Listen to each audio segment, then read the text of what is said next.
세상에 소리 질러 I love you는 사랑한다고 내 여자가 Assalamualaikum warahmatullahi wabarakatuh. Yang Pri, berangkat. Ini Bu, nanti mau melapor Bu salah satu kondisi pasien kita yang ada di ruangan Sakra 8 Bu, yaitu Nyonya L dengan diagnosa umur 54 tahun dengan diagnosa operasi incisi drainase atas indikasi utus depositus pedis plus DMCP2 tidak terkontrol. Nyonya L ini pada saat pengkajian masih katanya masih mengeluh badannya lemah, sering merasa haus dan juga sering terbangun di malam hari. Nyonya L ini juga sudah 3 hari rawatan Bu.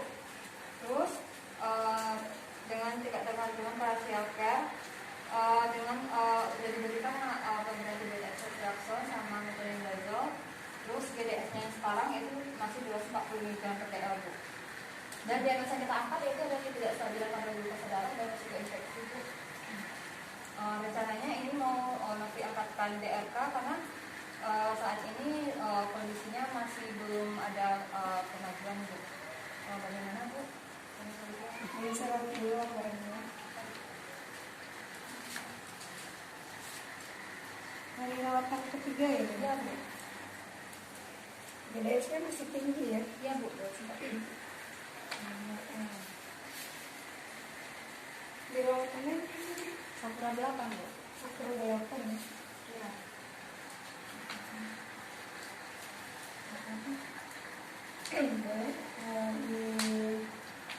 Artinya ini boleh bisa dilakukan DRK ya.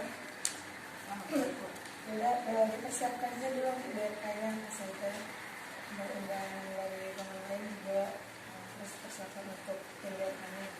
Di situ nanti kalau udah selesai semuanya, kalau tadi bisa ingatkan saya lagi ya Bu. Terima kasih Bu ya, permisi ya Bu. Ya sama-sama Nufri. Assalamualaikum warahmatullahi wabarakatuh. Waalaikumsalam warahmatullahi wabarakatuh. Alhamdulillah, wassalatu wassalamu ala asyrofil anbiya'i wal mursalin wa ala alihi wa ashabihi ajmain. Di situ saya ucapkan kepada Allah Subhanahu wa taala yang telah memberikan kita kesehatan untuk dapat hadir di acara diskusi refleksi kasus pada hari ini. Tak lupa pula selawat dan salam kita kepada Nabi Muhammad Sallallahu Alaihi Wasallam.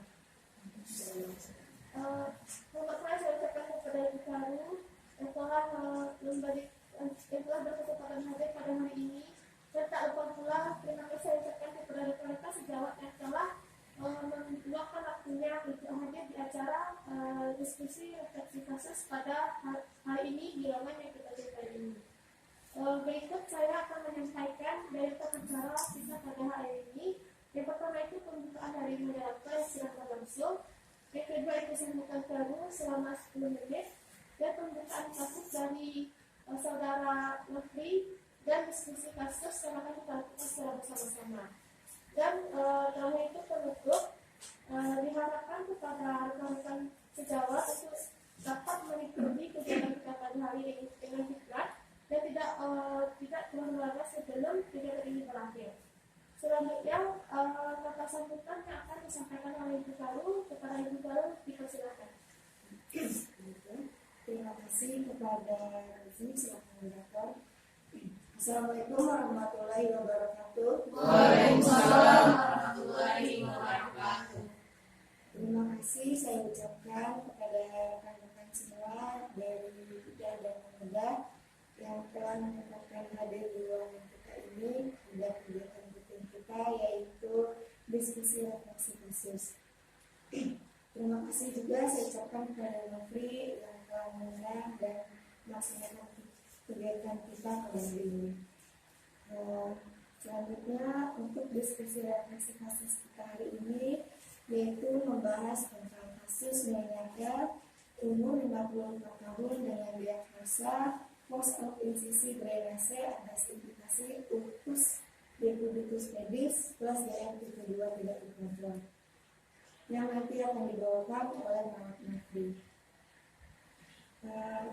Semoga dari diskusi ini kita sama-sama dapat memberikan solusi intervensi apa yang telah dilaksanakan pada pasien dengan keluhan yang sama seperti kasus tersebut. Mungkin hanya itu dari saya. Nanti akan lebih jelas lagi disampaikan oleh Menteri. Sebelum kita memulai kegiatan diskusi ini, alangkah baiknya kita sama-sama mengucapkan Bismillahirrahmanirrahim agar diskusi kita berjalan dengan lancar. Saya akhiri. Assalamualaikum warahmatullahi wabarakatuh. Waalaikumsalam warahmatullahi wabarakatuh. Acara selanjutnya pembacaan kasus oleh perawat Nafri kepada perawat Nafri, dipersilakan. Terima kasih atas kehadiran teman-teman sekalian, juga terima kasih atas kesempatan yang sudah diberikan kepada saya. Baiklah, sebelum ke kasus saya akan menyampaikan beberapa teori mengenai diabetes mellitus, yaitu adalah diabetes mellitus adalah penyakit gangguan metabolik yang terjadi secara kronis atau menanggung karena tubuh tidak mempunyai hormon insulin yang cukup akibat gangguan pada sekresi insulin. Hormon insulin yang tidak bekerja sebagaimana mestinya atau keduanya. Diabetes mellitus tipe 2 adalah penyakit kronis dengan karakteristik terjadi peningkatan glukosa darah atau hiperglikemia dalam tubuh. Penyebab dari DM adalah diabetes mellitus adalah gangguan pada sekresi insulin, aksi insulin atau keduanya. Diabetes mellitus tipe 2 disebabkan oleh perpaduan antara gangguan aksi insulin atau resistensi insulin dan defisiensi insulin yang terjadi secara relatif sebagai kompensasi sekresi insulin yang tidak adekuat. Gejala diabetes mellitus ada beberapa, yaitu ada gejala akut yang muncul adalah banyak makan atau polifagia, banyak minum, polidiksia, dan banyak kencing, poliuria. Gejala kronik diabetes mellitus adalah kulit terasa panas, sebar seperti tertusuk jarum, rasa tebal pada kulit, terang, kelelahan, mudah mengantuk, kelihatan buruk, yang ditandai dengan sering berganti lensa kacamata, gigi mudah goyah dan mudah lepas. Juga bergula pada ibu hamil dan ibu melahirkan dengan berat bayi yang lebih dari 4 kg. Patofisiologi diabetes mellitus tipe 2 adalah otot dan hati yang mengalami resistensi insulin menjadi penyebab utama diabetes mellitus tipe 2. Kegagalan sel beta pankreas untuk dapat bekerja secara optimal juga menjadi penyebab dari DM tipe 2. DM tipe 2 adalah jenis DM yang paling umum diderita oleh penduduk di Indonesia. Kombinasi faktor risiko resistensi insulin dan sel-sel tidak menggunakan insulin secara efektif menyebabkan DM tipe 2. Resistensi insulin pada otot dan hati serta kegagalan sel beta pankreas telah dikenal sebagai patofisiologi kerusakan sentral dari DM tipe 2. Kegagalan sel beta pada DM tipe 2 diketahui terjadi lebih dini dan lebih berat daripada sebelumnya.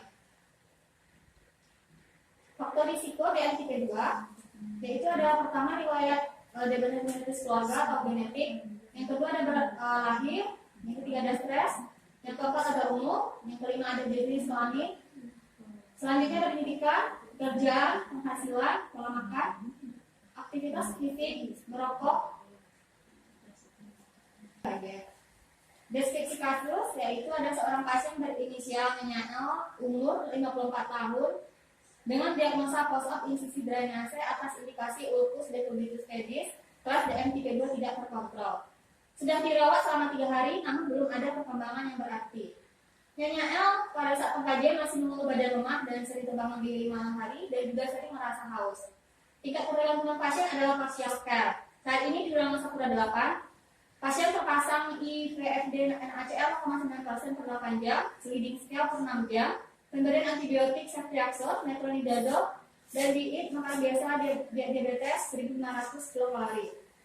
Segala aktivitas pasien dibantu oleh perawat dan keluarga. Tekanan darah 120/95 mm raksa, heart rate 47 kali per menit, respiratory rate 21 kali per menit, suhu 37,8 derajat Celcius, BDS 225 mg per dl. Nyonya A sudah diberikan asam-folatase sesuai dengan SOP. Diagnosa keberatan yang diangkat adalah ketidakstabilan kadar glukosa darah dan risiko infeksi. Terapi yang sudah diberikan adalah manajemen hiperglikemia, mencegah infeksi, monitor PTV, monitor kadar glukosa darah, terapi intravena, pemberian antibiotik, serta IVFD NaCl 0,9%, ceftriaxone 2 kali 1 gram, metronidazole 3 kali 500 gram. Nah, yang menjadi positif ini adalah pasien tidak ada perbaikan dari nilai gula darah. Padahal pasien sudah ada rawatan medikal dan sudah diberikan terapi ceftriaxone, metronidazole, sliding scale per 6 jam, Dan juga pasien sudah dilakukan dressing tiap hari. Dan juga sudah dilakukan makan biasa diabetes 1000 kilokalori, namun GDS-nya masih tinggi yaitu 240 mg HDL. Dan glukosa masih tinggi yaitu 20.000. Nah, di sini saya mengangkat untuk direfleksikan kasusnya pada rekan-rekan. Mungkin dari rekan-rekan ada solusi atau ada mau berbagi pengalaman yang dari sebelum-sebelumnya. Lalu itu saya serahkan kepada moderator.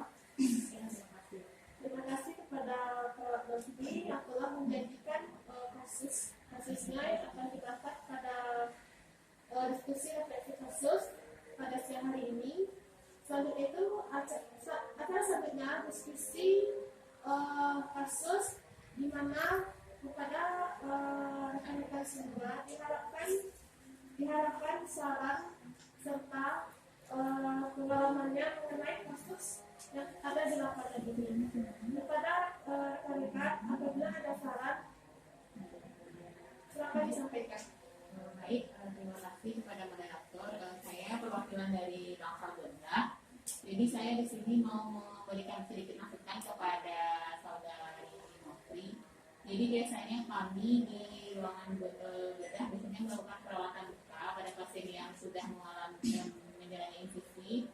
Itu biasanya kami lakukan perawatan luka wound care-nya itu biasanya kita tetap pertahankan kelembapan dari kasanya. Jadi biasanya kasa yang kita berikan pada pasien-pasien yang mengalami luka diabetes itu kita usahakan tak lembab. Jadi kalau kondisi kasanya mulai mengering, maka kita basahi kembali, tapi tidak basah ya, tapi tetap kondisinya lembab. Kita lembabkan kembali. Begitupun seterusnya perawatan luka ini kita lakukan setiap hari. Dan juga biasanya kami di ruangan menggunakan gel, yaitu hidrogel, itu untuk mengurangi kelembapan dari luka diabetes pasien. Itu tuh biasanya kita kolaborasi dengan apotek untuk pemberian obat hidrogel tersebut. Mungkin itu saran kami dari Bangsa Bedah. Saya kembalikan kepada moderator. Terima kasih saran dan masukan dari rekan kita dari ruangan bedah. Selanjutnya, apakah ada saran dan masukan dari rekan kita dari ruangan dan bedah? Ya, ada moderator. Silakan. Terima kasih pada moderator. Saya perwakilan dari Bangsa Bedah ingin memberi masukan. Jadi seperti yang pernah saya temui, pasien DM itu biasanya sulit untuk mengikuti diet pasien DM.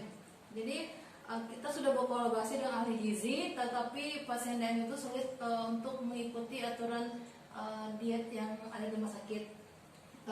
Dikarenakan banyak warga dengan pasien DM ini membawa makanan yang di luar dari rumah sakit. Jadi sehingga untuk sarannya berkolaborasi dengan keluarga pasien untuk memberikan pengetahuan kepada keluarga pasien bagaimana diet DM yang baik, serta memberitahu diet pasien DM yang baik itu dengan tinggi protein, memperbanyak mengkonsumsi putih telur, mengkonsumsi vitamin A, vitamin C, kalsium serta zat besi. Kemudian saran yang kedua itu menganjurkan pasien DM ini untuk melakukan aktivitas seperti untuk mengecerkan peredaran darah pasien DM seperti melakukan senam DM yang bisa dilakukan oleh perawat kepada pasien DM. Mungkin itu moderator, terima kasih. Terima kasih kepada rekan kita. Terima kasih atas saran dan masukannya yang sangat luar biasa yang dapat kita aplikasikan terhadap kasus kita ini. Baiklah, sampailah kita pada simpulan dari kegiatan kita pada siang hari ini, yaitu refleksi kasus dengan kasus Tuan A 54 tahun dengan diagnosa post-op insisi drainase eklausa lupus pedis, eklausa DM tipe 2 yang tidak terkontrol. Dengan hari rawatan ketiga, tidak adanya perkembangan pada pasien dengan GDS tetap tinggi 240 gram per desiliter dan leukosit 20.000 mm3. Dan untuk simpulan dari saran dari rekan-rekan kita dari bedah yang pertama, perawatan luka dilakukan dengan prinsip one care, tetap menjaga kelembapan kasa balutan, dan apabila kasa itu kering maka dilembabkan kembali namun tidak basah, tetap mempertahankan kelembapan dari kasa itu sendiri. Yang kedua itu berkolaborasi dengan farmasi dengan menggunakan hidrogel pada pasien dengan dengan ukus pedis pada pasien. Yang kedua itu dari rekan kita membedah, di mana berkolaborasi dengan keluarga untuk meningkatkan pengetahuan keluarga mengenai pentingnya diet DM pada pasien DM itu sendiri, dan melakukan aktivitas untuk pasien itu sendiri dengan senam diabetes. Itulah simpulan dari kegiatan kita pada siang hari ini. Terima kasih kepada rekan-rekan semua, terima kasih kepada Ibu Karu dan penyaji yang telah meluangkan waktunya untuk mengisi kegiatan kita pada siang hari ini. Marilah kita tutup acara kita dengan mengucapkan Alhamdulillahirabbil alamin. Sekian dari saya sebagai moderator. Apabila ada kesalahan saya minta maaf. Assalamualaikum warahmatullahi wabarakatuh. Waalaikumsalam warahmatullahi wabarakatuh. 내 여자가 되어달라고 눈부셔 always sure